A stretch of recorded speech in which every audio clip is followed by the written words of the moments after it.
Good morning, folks. It is Christina here. If you are new to the channel, hi, my name is Christina. I am a naturopath, herbalist and life coach, as well as a carnivore. And so I'm currently doing the Lion's Diet, and I am 62 plus days in to the Lion's Diet. I'm aiming for about 90 days. And one of the things that I have learnt along my journey for the last 60 days is that I actually really need to have high fat. And so I'm going to show you some of the things that I've been eating over the last 60 days to get that high fat in. So this here is currently my breakfast. I've got 2 beef mince patties there and extra fat that I have rendered down with these patties. I will take the fat out, take the patties out. I'm going to put some beef bone broth in here so that I get all of that fat that has been rendered out of the fat, and make sure that I drink that as well. So that I'm making sure that I'm getting all of the fat that I'm actually rendering here. But I'm going to show you a slideshow of some of the other meals that I've been eating lately. Hey guys, so I'm just following up since breakfast. Now, I was not able to eat both of those patties. Generally, my rule of thumb for myself is that I will eat the fat first, or I might like slice the fat and the meat and eat it together. But I'll aim to eat the fat first, and then if I can eat the rest of the meat, like if I'm not feeling too full, I will eat the rest of the meat. This morning, after eating the fat and one of the burgers, I was too full. I was not able to eat the other one, and so my husband graciously helped me with that one. But my rule of thumb that I have been aiming to stick to is eating the fat first, because it has been such a vital tool in helping my body start to really properly metabolically shift. And I'll explain more. This is 2 sizzle sirloin steaks. There's not enough fat on them, and so my ketones actually started to drop and my glucose started to rise after eating these. So that was a lesson for me. Now this is a sirloin steak with some lamb rib, and then you can see those chunks of fat on the end. Again, we've got lamb cutlets as well as some fat on the bottom there. And now we've got some lamb chops and a steak, and that liquid has got a lot of the fat in it. Same here, that liquid, which is like a gravy, is made with fat and beef stock. We've got another steak, and the key element for me is these fat chunks that are there. Those chunks of little bits of fried fat are actually the things that have actually helped my body start to switch over and finally be able to get those ketones up. Again, fat and a T-bone steak there. We've got a couple of beef burger patties, some lamb cutlets, and some fat there. Here we've got some bone marrow and fat, so I've got both of those fats in there, and this is what's been happening to my ketones. I'm finally getting into what is called nutritional ketosis, which is where those ketones are above a 1. And so for me, this has been a really challenging thing to do because of, coming from a place of having diabetes and then still having high insulin. The ketones are actually how my insulin starts to reduce. And so seeing these numbers start to come up is absolutely fantastic.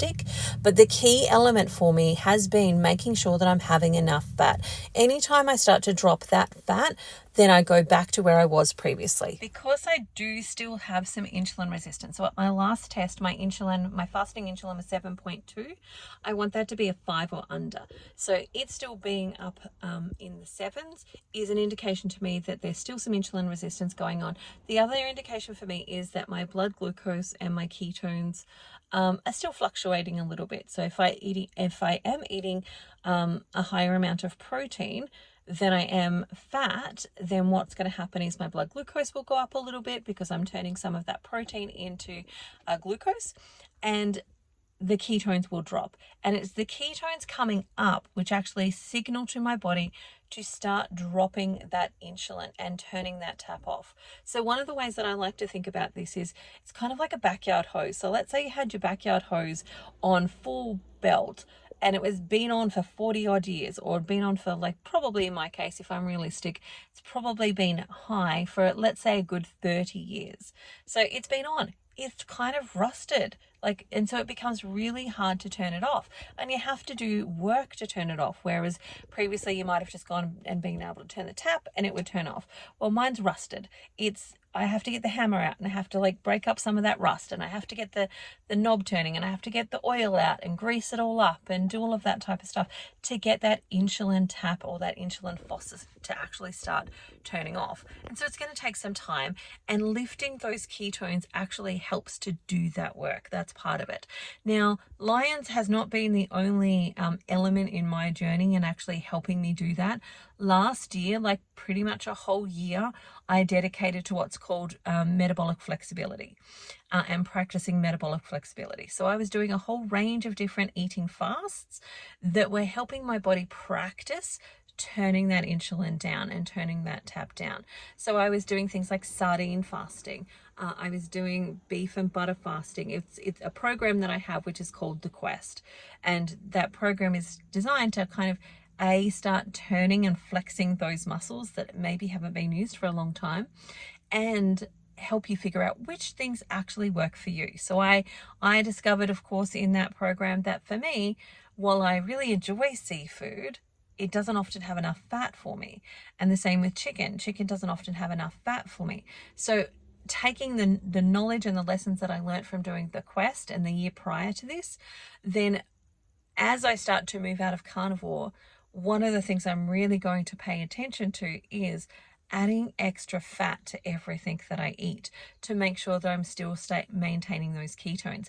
Now, my goal for those that are following along at home and are going, okay, how do I do this for myself? My goal is to maintain nutritional ketosis for at least 3 months before I really start playing too long. So a minimum of 30 days, but I'm probably going to try and go for 3 months in actually flexing that muscle. And so what will happen probably after I finish Lion's Diet, so I finished that around the 16th of November, is I may or may not choose. So I'm not committing to anything at this point in time, because there's a part of me that's like, this is really working for me at this point, so I don't want to mess with what's actually working. But there's also a part of me that's like, I would really like some pork belly, or I would really like to occasionally have the seafood. I'd really like to, occasionally we go and do things. So my kids and I are going to a concert in October at the end of this month. And where we're going, I know that there is a sushi train. And so I know that like when I go to the sushi train, I usually get the sashimi. So I get the tuna and the salmon, and, I actually get a really nice portion of those. I don't skimp on it. And that's something that's kind of nice and different that I don't usually get to do, but it's something that is kind of like a fun celebratory type of thing for me. That definitely does not have enough fat in it. And while I'm on Lions, that's not what I'm going to do. But it is something that I would like to be able to do when, I can relax a little bit, when my metabolic muscle has been flexed enough that I can maintain ketosis through that. Even though there might be a bit of a dip, I'm going to be able to maintain it or jump straight back into it. I can't say that for certain right now. I can certainly yesterday I did not eat enough fat, and so my ketones this morning was 0.7 and as opposed to 1 point something.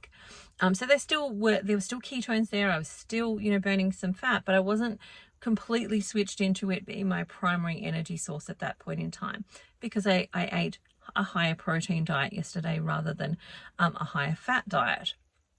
And so that there, and following and tracking that, is going to be one of my big indicators. Now, for me, when I think about carnivore, I think about it in different stages of what needs to actually be done for the individual. So that's like, not everybody's going to be like me. It's going to be different based on the individual, where they've come from, the individual issues that they've had, how they've got there, etc., etc. But for me, my goal is to get into ketosis, which means that I wake up in the morning above a 1 with ketones, and I am able to maintain that around the clock and get my body used to that being the way that it is, get it used to that being my primary energy source. And then once that has happened, I can then start playing a little bit with reducing that fat, which will then allow me, I should say, to remove more of the fat from my body. Now, I've seen this question around, do you have to be in ketosis to lose fat? 100% no.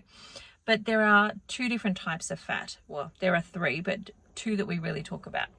And so we've got visceral fat and we've got subcutaneous fat. So visceral fat is the fat that is basically just kind of underneath your skin. It's really easy to see. You can pull it, you can touch it, you can play with it type of scenario. But the subcutaneous fat is the fat that's actually around the organ. So it's the fat that's going to be making up things like fatty liver. It's the fat that's going to be around all of your other organs that are going to contribute to your metabolic syndrome and your metabolic issues.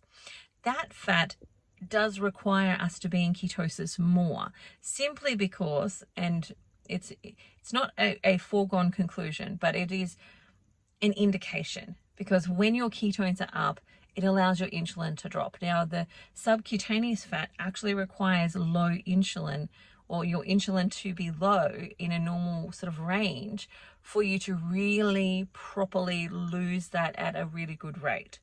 Prior to that, you might lose a little bit of it here and there, but it's fairly stubborn fat because insulin keeps it on board.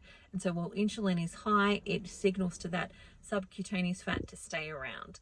And so if we want that subcutaneous fat, which is the fat that's actually considered to be the most dangerous fat for us because it interferes with how our organs are able to work, we need to lower that insulin. And as we lower that insulin, we're able to start burning and utilizing that fat.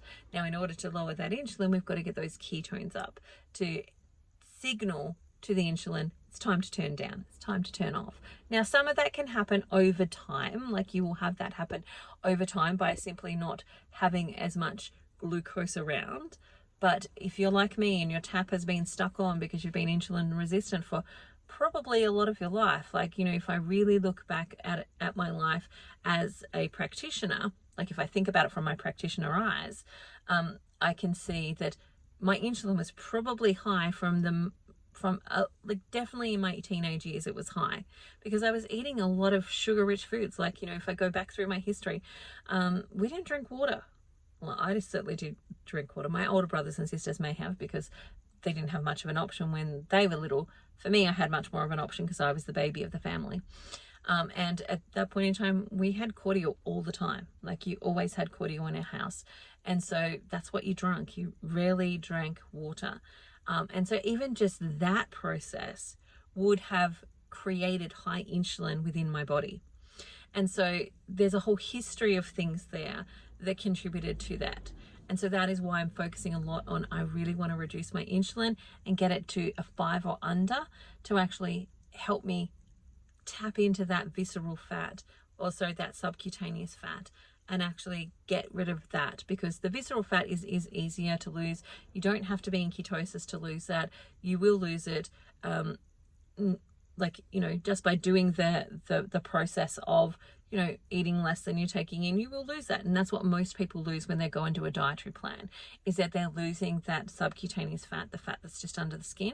But what they're maybe not losing enough of, so they'll lose a little bit, but they're not losing enough of, is that subcutaneous fat. And the subcutaneous fat is where we get that whole, you know, there's skinny people that are actually got fat, like they might have a little bit of a tub, or like a little bit of a tummy, or, you know, when we look at their blood markers, while they look skinny, they actually are carrying quite a bit of subcutaneous fat. Yeah, no, visceral fat. Getting myself confused here now. Sorry. But they're carrying a lot of that fat around their organs, and that's actually what makes them sick. But because they are slimmer, there is this automatic assumption that they're healthier, and that's actually not the case. All right, I'm going to stop waffling and let you go. I hope you have the most amazing day ever. Let me know what you think. If you have any questions, I would love to answer them. Remember to like and subscribe, and I'll talk to you again soon. Bye for now. See you later.